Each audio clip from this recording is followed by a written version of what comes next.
Hello, everyone. Welcome to part 4 of the Light and Truth Letter Rebuttal and Breakdown. My name is Matthew. I'm just going through it. These are my first impressions. Please check out the other parts for more context, but we're just going to hop right back into it here. Let's click here, and we left off in Illusions and Mirages. Before we do that, though, last time we were a little rushed in the internet section here, and I wanted to make one comment about this final paragraph here. It says, I have learned that the information is not the problem. The real issue is the interpretation. Critics try to convince me that they only shared what the church did not want me to know. When examined carefully, I realized that most everything quote-unquote new the critics shared was relatively innocuous or came from church sources. Ultimately, the manipulation happens in the presentation of data and history, not the data and history itself. I think I disagree because when it comes to the interpretation, right, it's making it seem as if like the critic's interpretation is not reasonable. Also, here, let me turn on this light. Normally I have a light. There we go. When it's not. The interpretation is usually the one that requires the least conjecture, is what I've noticed, which is essentially just saying it's the most likely. I have to jump through the least hoops. It is the best rationalization or analyzation of the facts. So, for example, a common one that I've heard apologists try and explain away is, I believe it's Joseph Fielding Smith who hid Joseph Fielding Smith hiding. Yeah. Joseph Fielding Smith hides the First Vision account. So if I'm telling you this, right, if I'm just telling you the facts, right, the facts are Joseph Smith removed the 1832 account of the very first, earliest account of the First Vision, the only one written in Joseph Smith's own handwriting, and he kept it there for a few decades, I believe, until he was pressured by Gerald and Sandra Tanner into releasing it. And to this day, in the Joseph Smith papers, you can see where it has been cellophane taped back in from when he ripped it out. So those are just facts. Everything I said is factual. And they will make it seem like the interpretation or the logical conclusion of it seems like Joseph Fielding Smith was trying to hide that, considering he tore it out of the journal, kept it in a safe, didn't let anyone see it. And they're like, that's a problem because the actual data isn't concerning. But that's actual data, and that's concerning. Other data that doesn't matter about the presentation of it all. In the new book, Glass Looker, going over how Joseph engaged in defrauding people out of their money and performed occult rituals, which involved the murder of a dog, and then using that dog's blood to draw occult symbols in order for their rituals to work, to find treasure. Also, I'm sorry, I don't know what's going on with my hair. I shouldn't have touched it. We were fine in the beginning. So I'm not even saying any interpretation about that. You can still believe Joseph's the prophet. You can still believe that his stories are true, but the actual data is there. That's the data. That's Joseph Smith literally. It's just there. And so I would totally say that the information is the problem. In fact, it's a huge problem for the church. So much so that listed under apostasy, in fact, I'll just go here. Apostasy, LDS, what to look for. I think it's yes. No, wait, it's not this. It's got to be in the handbook. No. I'm sorry, this does play into what I want to say. Handbook. Let's see here. Man, I really should have prepared still 2 seconds more. I know that there's something from the church that talks about how you shouldn't focus on past leaders' teachings. When we find fault with church leaders, we begin to separate ourselves from the church. This is another funny thing, because if a church leader genuinely does something that is faulty, this is not okay. Like if someone, like finding fault with church leaders, by this definition, Abinadi was an apostate because he found great fault with his church leaders. Also, holy bright mode is gonna freaking take me out. Okay, we're getting a little off track here. I should just jump into the next section here, but display options, please. Theme, dark mode. Well, I feel like there should just be like a light, right? Oh my gosh, I feel like this happens to me every time, dude.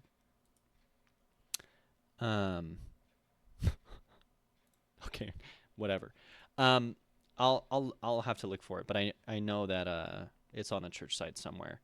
Beware the bitter fruits of apostasy. Losing covenants, church leaders, criticizing them. Anyways, all of that to say that information absolutely can be a problem. And the issue is that in order to get around the information, apologists need to offer complex interpretations in which they jump through crazy hoops in order to actually get the information to align with church doctrine and with what people expect. Anyways, okay, moving on. Illusions and mirages. Family, period. Isn't it about ... time to recognize how church ruins them? I left because I finally acknowledged anonymous comment from Twitter, by the way. Worst place to get your your takes. Like I said at the start of the series, I've seen some despicable things said by both members and non-members on Twitter. It's just, I feel like it's the worst place you could go to try and find quote-unquote critics. I left because I finally acknowledged what the church is, an American corporation that hoards wealth, true, and actively harms people who have committed themselves to the faith. It offers empty promises in return for all with which you may be blessed. That's kind of a based comment. We might talk about that. It divides families while giving lip service to the sanctity of the family. It protects abusers and tramples victims. What church are these folks referring to? Before I even read what he said, I just want to validate this real quick, okay? It absolutely is a corporation that hoards wealth. It overwhelmingly engages in business practices. It is the wealthiest church, period, hands down. I mean, it just recently got fined with the SEC. To say it doesn't hoard wealth is just a misunderstanding. Go to the Widow's Mite reports if you want to learn more about where the church spends its money and how it operates like a giant corporation. Actively harms people who have committed themselves to the faith. I would also agree to that. I think that the church does have practices within it that do harm people who are committed to the faith. Not believing. They can be believing, but committed. So, for example, we have Nemo the Mormon was very committed to the faith. He wanted to be in the church. He wanted to improve the church. And they actually harmed him. They excommunicated him. Dude, every time I look over at myself, there's just one tiny little hair that does not want to cooperate. Even I have my insecurities, everyone. Whatever. You're not here for me. You're here for the info. Yeah, I see this all the time. People who are very committed to the faith and then get burned by said faith. I've felt it myself. In the sense of having my bishop telling me to do things that were definitely not okay in order to gain restitution or to show restitution. And that harmed me and the other person involved. It was a very negative experience. I can see how it harms people in the faith. It offers empty promises in return for all with which you may be blessed. This is true, may be blessed. The church holds this over your head. If you follow the commandments, you may be blessed with so much. Here's all the promises and blessings. But if you don't get those, don't worry, because it's just if you may be blessed with that. You just have to hold out because you'll be blessed with stuff in the next life. Really, there's no singular promise from the church like that you can guarantee or stake something on. It all is just maybe. And if it happens, it was definitely the church and the gospel. And if it doesn't happen for you, it definitely is. You're still going to get it in the next life. Don't worry. Keep holding out. It's going to happen. It divides families while giving lip service to the sanctity of family. It does focus so much on family, and it does divide families. Because of the church's strong rhetoric on eternal families, if someone leaves, it's a very difficult thing for everyone else in the family because they're losing what they, in their mind, is heaven. They're losing their eternities. The church teaches that if someone steps away, they're going to the telestial kingdom, an entirely different kingdom than the one your family is going to make it to, which is the celestial. And if we really want to get into church doctrine, I mean, for example, in my case, because I've chosen to step away from the church, if second coming's tomorrow, I would be removed from my wife, not sealed to my son, no longer sealed to my wife. My wife would be given away to another polygamous man, according to Doctrine and Covenants, and I would be put to the celestial kingdom. My wife would then be reassigned and given, very much like chattel, to another man. And if that isn't proof of how a family just gets ripped apart in the next life, and you're going to tell me that teaching isn't going to affect my life today, you're wrong. That absolutely divides families. So I just don't see that. I mean, I totally relate to this. I think this is a true statement. This idea that the church's teachings are, because they're so strong, because they're so black and white, it does divide families. It protects abusers and tramples victims. That's also just true. I would encourage everyone, I'm not going to get into it here, but you can go to floodlit.org. This is absolute proof. There's thousands, more than 1,000 plus reports of sexual abuse in the Church of Jesus Christ of Latter-day Saints. Full stop. It does protect abusers. We know this from the Kirtland McConkie. There's so many scandals regarding that arm of the church, that lawyer branch of the church. And you can just watch so many victims who've come forward in their stories regarding bishops and when they called the hotline. And full stop, our prophet, President Nelson, actively protected an abuser. And because of that protection, it potentially resulted in the homicide of another individual and the abuse of many others. If you'd like to know more about that, please go to LDS Abuse. Is it .com? It's ldsabuse.info. No. Yes? No. Maybe. Give me a sec. I know it's this guy on Twitter. Oh, ldsabuse.info. It's here. He has outlined an entire timeline, and there is actual evidence and proof. Nelson was handed instructions from a lawyer on how to cover up rape abuse from pedophile Bill Karstensen. And serial abuser. Yeah, not only does the church in general engage in that, but the actual prophet himself right now, the highest head president, has done that. So this is a very base and just entirely true, non-biased comment by this random Twitter user. And it's a very valid reason to leave.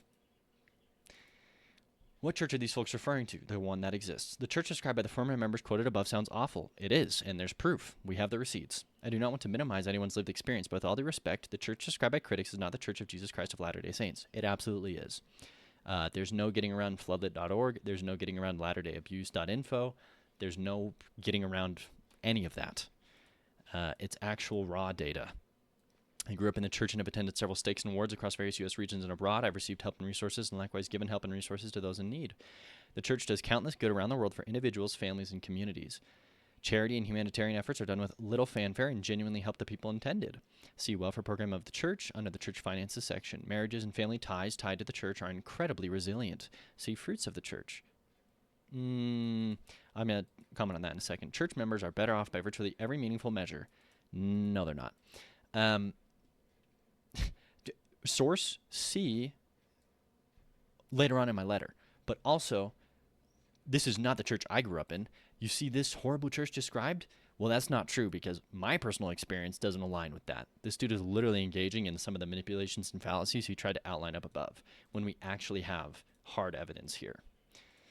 When it comes to marriages and family ties, the church are incredibly resilient. This is also just not true. It's evident in the second someone steps away, the whole system breaks apart. It is very, very destructive, very difficult. I do not see it being resilient at all. In fact, I think orthodoxy of any kind is very fragile. It's a glass house. Church members are better off by virtually every meaningful measure. There's just no data to back up any of this, and I would argue that there's plenty of, in all fairness, I've not seen any actual data gathered, but I feel like inherently we all know, if you remember and you told your significant other, hey, I lost my faith, I'm stepping away, that the chances of that relationship staying that way are low. And I'm not even just saying that because I assume that, and I'm not even saying that because I've heard it online or from Mormon stories. Literal people in my life that I know that has happened to. So it's both personal, it's an anecdotal from not just one person, multiple people that I've seen in my life, but then you tie it with all the multiple people from Mormon stories and all the multiple stories on the ex-Mormon Reddit. I just don't see how we can just discount all of those because it's much more than just anecdotal. And like I said, everyone being honest with themselves can totally take a step back and go, yeah, it's probably not resilient if someone decides to step away. If I'm honest with myself, yeah, I must acknowledge that the church gave me a mission, identity, purpose, light, and truth. Even at my lowest spiritual point, I cannot deny that almost everything good in my life was thanks to the church. Without my upbringing in the Church of Jesus Christ, I am convinced my life would have turned out for the worse, and I was not naive enough to believe otherwise. This is true. In fact, not saying like, oh, this is the first true thing he said, but I'm saying this can be true, and the church can still be false and wrong. This is not a contradictory statement for ex-Mormons at all. In fact, if we go to John DeLynne's podcast, which I talked about last time, the podcast that is The Gift of a Mormon Faith Crisis, this is an exercise he has you do, I think in the very first episode. He says, the first things first, we're all going to decide to be grateful to the church and what it's done for us. And he has the whole exercise of the whole podcast is come up with 5 things the church has done for you or given to you that are positive and that are good, and you can be grateful for them genuinely. I just don't like... That's your number one critic doing that, by the way, Austin. And in my own life, I met my wife on my mission. Some of my closest friends and some of my best friends I met because of the church. I would argue that the deconstruction of my faith has taught me so much about myself, about the world, about how to genuinely research things. I'm very grateful that I went through that experience and came out on the other side. And I would attribute that to the church. I would not be who I am today without the church's lies and without the church's, without having to move past that. I would say that there is a lot of good. To counter it, though, I can say that there's a lot of bad in my life, directly thanks to the church. I'm not going to focus on that here. That's not the point of the letter. All I just wanted to highlight is this can be true, and I would even believe this, that there's a ton of good in my life. Probably not almost everything, but I would say a lot in my life personally too. That is good thanks to the church. Doesn't mean it's true. We could say that anyone in their faith religion could say this. And maybe a more accurate statement would say almost everything good in my life was thanks to the people who are in the church, which is a different statement. I get the impression that many critics had or heard of a one-off personal bad experience with the church. From there, it is easy to create a made-up church of evildoers. No matter how much the critics want it to be so, the church they imagined may not be real. Notice how he changes it now. Very strong up here is not the church. And then right here, may not be real. It's real. This is real. This is 100% real.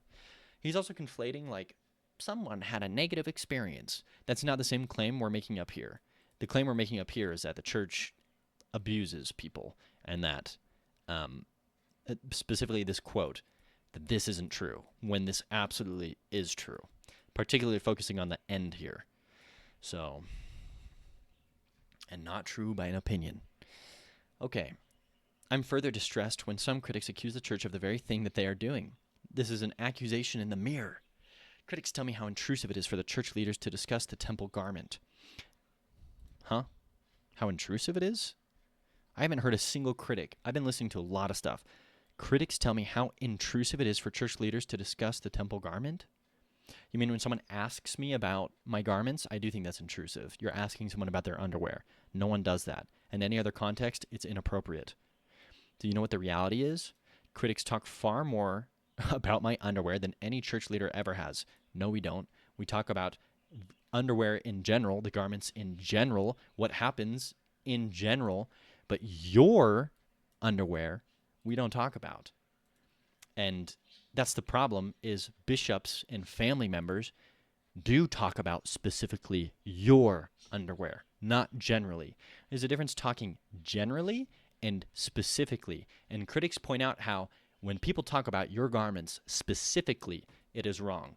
We can talk about garments generally all day. I don't think anyone has a problem with that. But people have a problem with, hey, I noticed that you're not wearing your garments today. What's going on? That's an intrusive, personal thing that violates boundaries.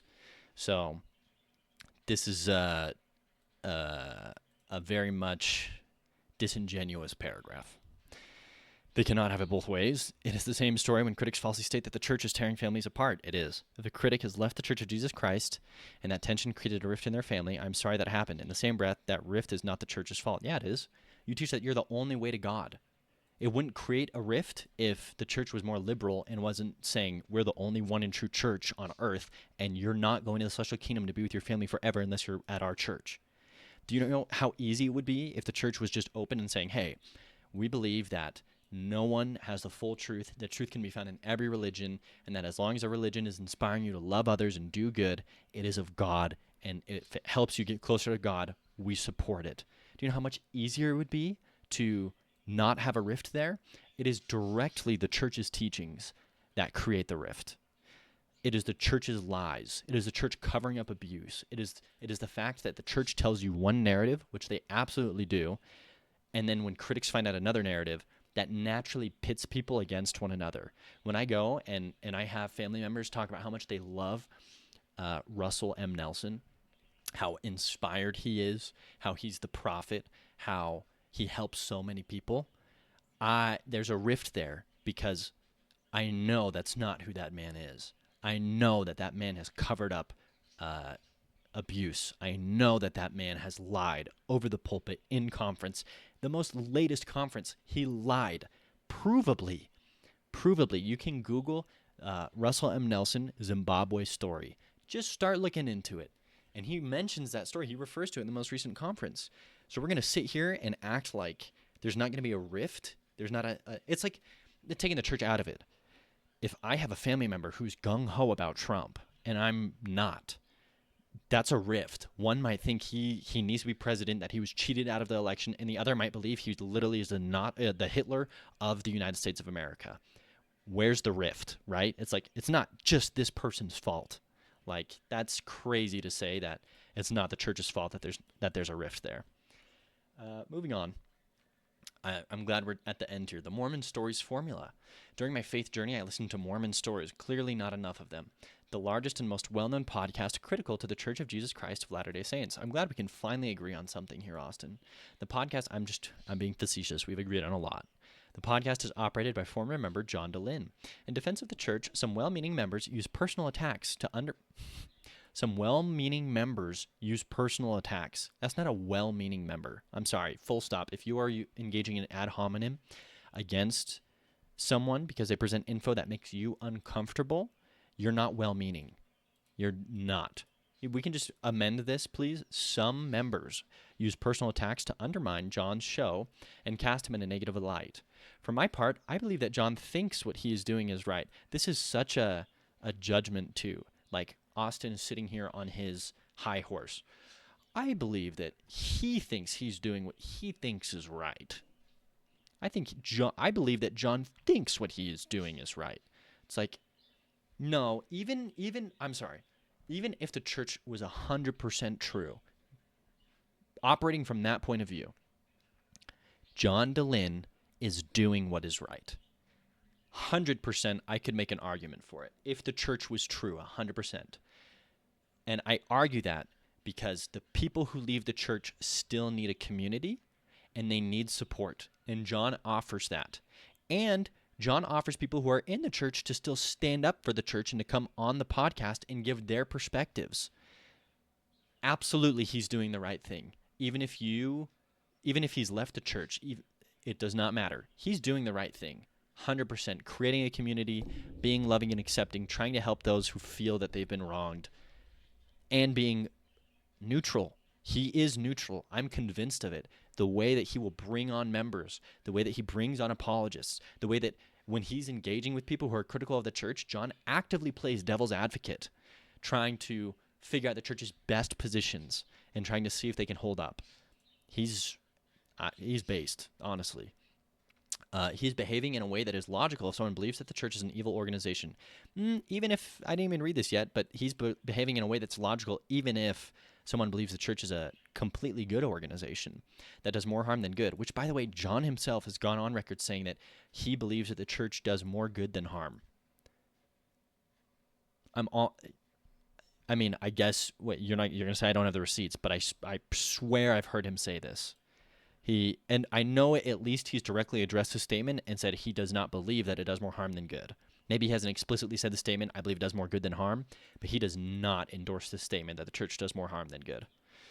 John makes his lack of divine worldview clear. Angels do not give golden plates to people is a favorite phrase of his.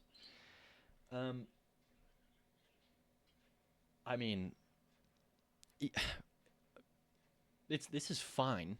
But I disagree that it's like it makes his lack of divine worldview clear. It's like just because he believes that this isn't how angels operate doesn't mean he doesn't have a divine worldview. Like this is a huge jump in logic.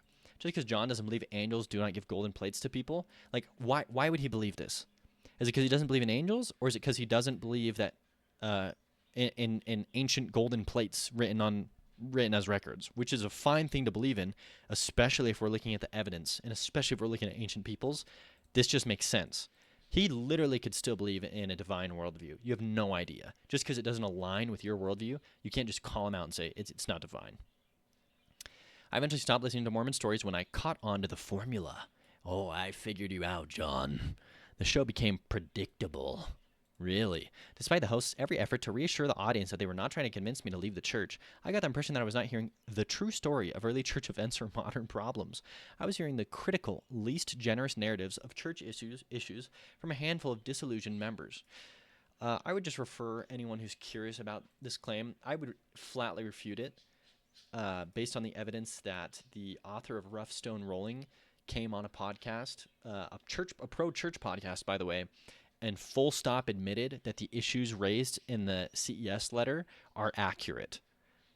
There's no shot that you can accuse John of giving you the most critical, least generous narratives of church issues. In fact, I will prove it to you right here. In regarding his LDS discussion series, probably his most critical series about the Mormon church, when they get to polygamy, they do not mention any of the reports of Joseph engaging in homosexual behavior or any of the reports of Joseph going down to the brothel and having sex with actual whores and prostitutes. Why don't they? Because those don't have as much evidence and they are way more, I would argue that's way more disingenuous, but they don't go there because they actually said, hey, I don't think that there's enough evidence for that. I don't think that we're allowed to use those accounts. Sometimes they're second or third hand accounts and there's not enough of them to support the history that we're not going to even go there. But there are people who do go there. The fact that you've probably never heard of that goes to show you that he is not engaging in the most critical, least generous narrative for the church. The most critical, least generous narrative is Joseph was a pedophilic human and sex trafficker who was highly immoral and absolutely did not believe in God. He was a godless man who engaged in high levels of manipulation of those around him to get what he wanted sexually, financially, and to engage in the highest levels of power he possibly could. If we're going to talk about least generous narrative, why don't we go there? Which John never goes there. It's insane to have this take. This strategy can be used to smear any organization. Hold on. I was hearing critical, least generous narratives of church issues from a handful of disillusioned members of the church. Do you know how disingenuous this last section is? From a handful of disillusioned members of the church. No, You heard critical arguments from biblical scholars who loved the church, who were excommunicated from the church. You hear it from biblical scholars who are still in the church, from Dan McClellan. You're hearing it from people with PhDs in studying the Bible. You're hearing the narratives from apologists themselves. You're hearing it from experts in the field of Egyptology, where they'll go for 12 to 13 hours on just the book of Abraham. This is not a handful of disillusioned members. John is engaging with absolutely everyone he can in the most focused and expert fields and in the most specialized fields he can, as well as going broad, as well as going to normal members. He has the greatest breadth of people that you can engage with. It's crazy. It is so disingenuous to say that we're hearing this from a handful of disillusioned members, because that's not true in the slightest. That makes me mad that you would try and paint John or his show that way. It's ridiculous. This strategy can be used to smear any organization. Yeah, this one that doesn't happen and never existed.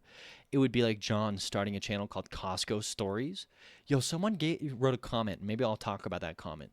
He gives some backstory in the beginnings of the store chain and includes some dirt on the founders. He highlights products that use the least ethical production methods and makes it sound like these problems are unique to Costco. He brings on tearful guests who have had bad experiences shopping at Costco, poor customer service, no return when returns are guaranteed, unfair sample distribution, and a rotisserie chicken incident. They expound on the burden of buying in bulk and how the $1.50 hot dog drink combo is the leading cause of obesity in the U.S. is definitely one of them. Podcast episodes are shared in an understanding tone with a seemingly honest telling of actual experiences. After listening for a month or so, the listener decides to shop elsewhere. The impressionable listener cannot put their finger on it, but they now believe Costco is bad for the community and their pantry. Amazingly, they believe that Costco is bad, even if their own personal experience is nothing like what they heard. Perhaps some of what is shared on John's podcast is true. Perhaps? That's crazy too. What is shared on John's podcast is true. Why don't we start there? But the tainted, critical narrative felt disingenuous, so I stopped listening in my mission for more light and truth. I had to move on. That's fine if you don't like his tone, even though it's clearly neutral. You can for sure. In fact, when it comes to tonal, my favorite thing is the tone of, specifically the LDS discussion series. But if you don't want to have anything to do with John DeLynn, A Letter for My Wife has a very loving and soft tone to it. Way, way, way, way better than the CES letter, which is very angry sounding. This is also ridiculous to compare an entire faith-based religion to Costco, to compare something where someone engages in some of the greatest aspects of their life are framed around the religion, and you're going to tie it to Costco. Also, this is ridiculous because, once again, he's making it sound like he's just bringing on random people. If we wanted to actually use the Costco example, it would be like if John created a thing called Costco Stories, and he gets into how the founder engaged in human trafficking, how he brutally raped and abused young women all around him, how the employees at Costco's are criminally underpaid, and how corrupt it is at the highest levels. And then you find out that, whoa, John brings on a couple of high-up people from Costco, and they talk about how, oh yeah, the reason Costco's prices are so low is because we prey upon and use people from third world countries, and they die mining the cobalt that goes into the computers that you then purchase for cheap at Costco because we don't care about them and we outsource it. That's what it's like. It's not asking random members. You can have a great experience at Costco and still look at it in a different light and go, dang, I don't think I can morally continue to support the founder of Costco or engage in, it might have the lowest prices, but that's not worth it to me if those low prices are built upon the suffering of other human beings. That would be a better, if we're going to compare it to Costco at all, that's what it would be like. And it's totally reasonable, if we frame it that way, for someone to no longer shop at Costco. Wow. Deep breath, everyone. Got fiery. Footnotes. Ex-Mormon Reddit forum. A quote from a Mormon Stories podcast is shared, and John gives 3 hearts in response. Runnels, Jeremy's yes letter. Ex-Twitter comment. Do we go? I'm not going to even go, dude. I borrowed generously from Jeff Roundy's YouTube video, Tactics Used by Critics. Nice. I borrowed this analogy from Dr. Phil McGraw. Stuff you missed in Sunday school. What the heck isn't Stuff You Missed in Sunday School anti-Mormon? Quoted by Fair. So these are all sources. Random scripture in there, Matthew 7:7. Bullshit's asymmetry principle. Well, I think that now that we're finally past all this, the next section is the Book of Mormon, the coming forth of the Book of Mormon. Which I will probably just cut into a different video, so a bit of a shorter video this time. But yeah, just to wrap it up, everyone, I think that so far in the Light and Truth letter here, it has taken me so long just to get through this one, I guess, what do we call it? Chapter, Manipulation and Fallacies. My initial reaction is Austin is being incredibly disingenuous, and genuinely, it makes me sad. When I first heard about the Light and Truth letter, I got very excited because I want to vet everything. When it comes to listening to things, I personally try and take their approach of trying to balance it out with anti-Mormon and Mormon. So, for example, I've listened to talks from this past conference, and then I listened to critical commentators on those talks from the last conference. I think as early as a week and a half ago, I listened to a Come Follow Me podcast by John, by the way, and Sherry Dew. And there's one other name I'm forgetting right now. I've listened to the Come Back podcast. And so when I first heard about the Light and Truth letter, I was like, this is awesome. Like, cool. I'm excited. And I can't tell you how fast my heart dropped when I realized that what Austin is doing here is worse than what critics are doing. I think it is significantly worse to write something that is supposedly in defense of the church, and it is so provably biased and wrong and disingenuous. Because if someone's actually struggling with their faith, Austin, and they read this and they decide to fact check you, or they decide to look into some of the things you're saying, and then they realize that what you're doing isn't honest and what you're saying isn't the true story, you're going to hurt their faith more than anything. They're going to go, oh my gosh, how come the Light and Truth letter is just bullshit? That's going to hurt people's faith way more. In fact, I personally was hurt more by apologetics, and I felt more disillusioned by the church by apologetics than anything else. The critics got me to think critically and ask questions and to have doubts. But the apologists, took those doubts and then, showed me how not only are those doubts valid because they're trying to address them, which kind of sucked to see Fair having to actually respond to this stuff. And I'm like, dang, I guess it's freaking true. Here they are giving, a 3-page report trying to address these issues. So not only did it give validation to those critics' claims, but then to see how disingenuous Fair was, or how disingenuous you're being, it really is the nail in the coffin. It seals the deal. It shows how I can't believe that the critics of the church are the ones being honest and the people defending it aren't. And that's so harmful and hurtful to someone's testimony who's trying to stay within the church. Once again, if you've come to my videos and you want to believe in the church, do not, in my opinion so far, I would not recommend the Light and Truth letter. I would recommend, if you want to stay in the church, please go listen to David Bokovoy and his Mormon Stories. Please go listen to Dan McClellan. And I would recommend, any podcast Dan McClellan does. I also would recommend, there's a book. It's Falling Upwards, A Spirituality for the Second Half of Life, I think is what it's called. There's so many amazing sources out there to help you, and you can still engage in your faith in such a healthy and mature way, and you can still be a member. And this just isn't it.